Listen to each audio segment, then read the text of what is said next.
Hey guys, so welcome back to the channel. So on this video, I just want to make a quick intro. I actually had the wrong shock shipped to me. I did buy the proper ones.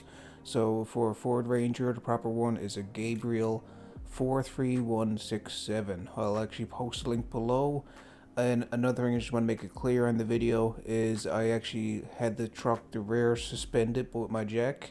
So I just jacked up the rear by the ball or the trailer hitch just to have the weight of the truck up off the ear or up off the ground essentially, so there's no weight on the shocks. So anytime you're crawling underneath something, make sure you have it safe. Alright guys, thanks for watching and enjoy the video.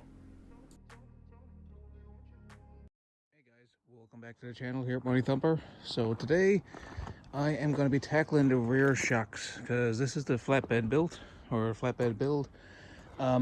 I need to buy a new set of tires because these ones are basically shot. You can see they're starting to get bald. This side's not as bad. Let's have a quick look at the other side. They're starting to get wore down. So before I does that, you can see the truck's kind of sitting a bit low now that I got all the weight on her from the flatbed. So I got these new shocks. I'm going to haul them out of the box here now so you guys can check them out. They're actually spring helper shocks. When I used to have off-road Jeeps, I called them coilovers. So let's haul them out of the box here now. So I'll take you guys along. We'll see how the truck's sitting now. And we'll get the new shocks in place. They're certainly going to help because when I put some toys on the back, the truck's not going to sag that much.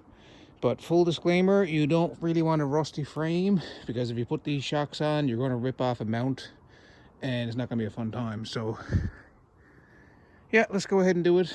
Got a bunch of projects going on, all kinds of stuff going on here. So we'll get another project knocked out of the way now. All right guys, so I just want to show you a little note. I got a little hang up here.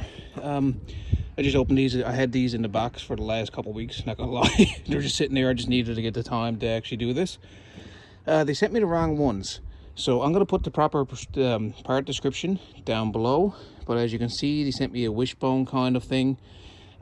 These trucks need a double eyelet, just like that. So I just pulled that out of this one. Other than that, they're the exact same shock. It's just the trucks like these, like the Rangers, they need a double eyelet.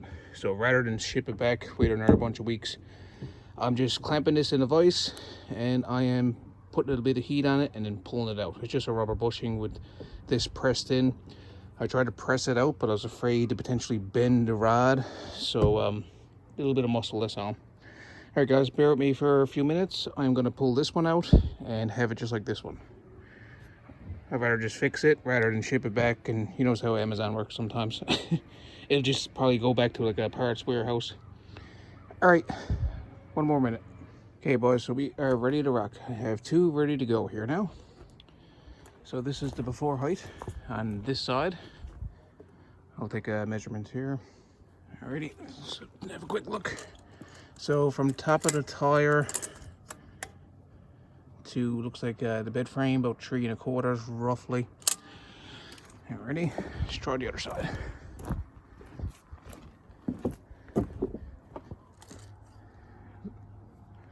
Top of the tire looks about 3 1/2, just over. Alright, let's squat down here now. Break these shocks free. You can see we got one to there. And the other one's on the front of the axle. Okay boys, so we're down here underneath the famous flatbed. As you can see from this angle, the tires are pretty bald. So anytime you're working on this old junk, like old rusted stuff, this is probably the best stuff you can ever spray on it. PB Blaster. So just get on your bolts and stuff. A little bit over here. Gonna have to get on the other side in order to fit it on, but spray this stuff on. It really breaks up the rust. So I have my ratchets ready to go. It's going to be a 17 mil, and let's see about the nut. Is it 17 as well? Sometimes they're different. Oh, looks like 18. Yeah. No, it's actually probably going to be 17. I just got to squat it on. So I'm going to pop you guys on the stand, and we're going to break this free here now. This one's part of your frame.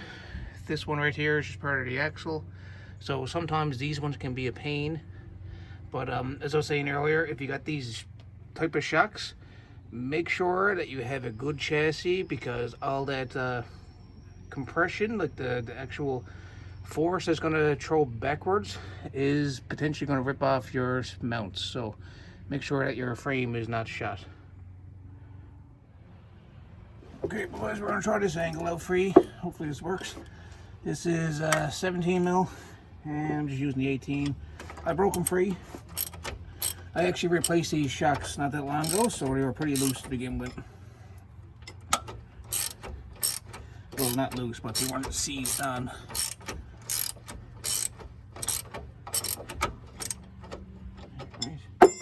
Let's see, does a 17 fit on now? Look, 17 fits on now.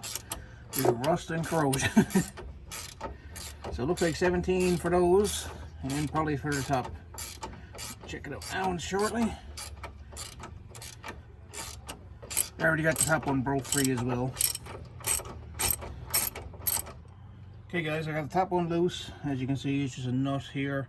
I'm not sure if you can see in the background, I'm missing a little dust cover off my brakes. But anyways, you should be able to pull this out here now.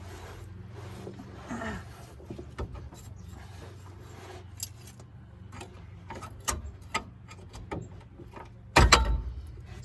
we are.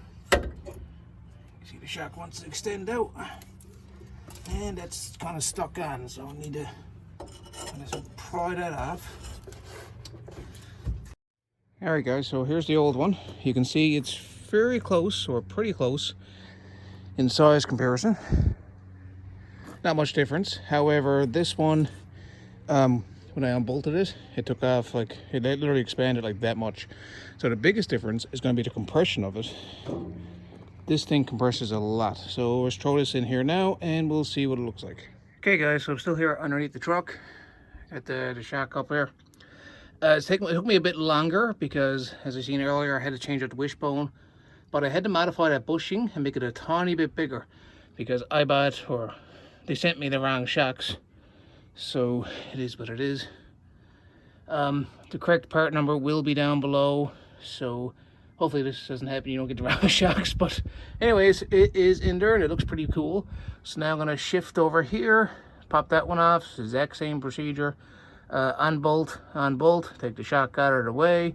I got the truck suspended on the rear by a jack. And just so you guys can see it. Yeah, so I'm just going to shift places here now and get the other side done. Okay boys, so I got both sides are in place. Here's the left side. The jack is still holding her up, that's why it's crazy high. So let's check the other side. The other side was actually super easy. I done it within a couple seconds, like minutes. Here's the other side. So let's let her down now and we'll see what we got here. Let her on her new shocks. All right. Now she is on her new shoes. Looks like a bit of an increase.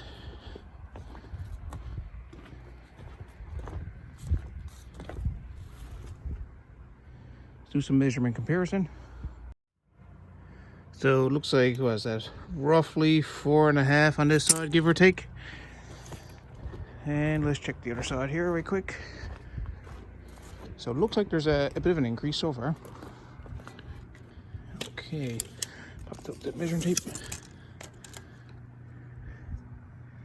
Not perfectly straight, but looks like it's almost 5 inches.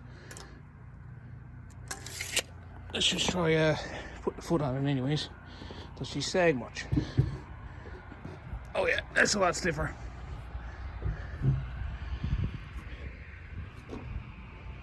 Okay guys, so I'll just show you a quick sag test. I'm just mainly doing this so I can buy my new tires this week. Grab the jack. So I'm pretty heavy. I'm gonna literally stand on the bow.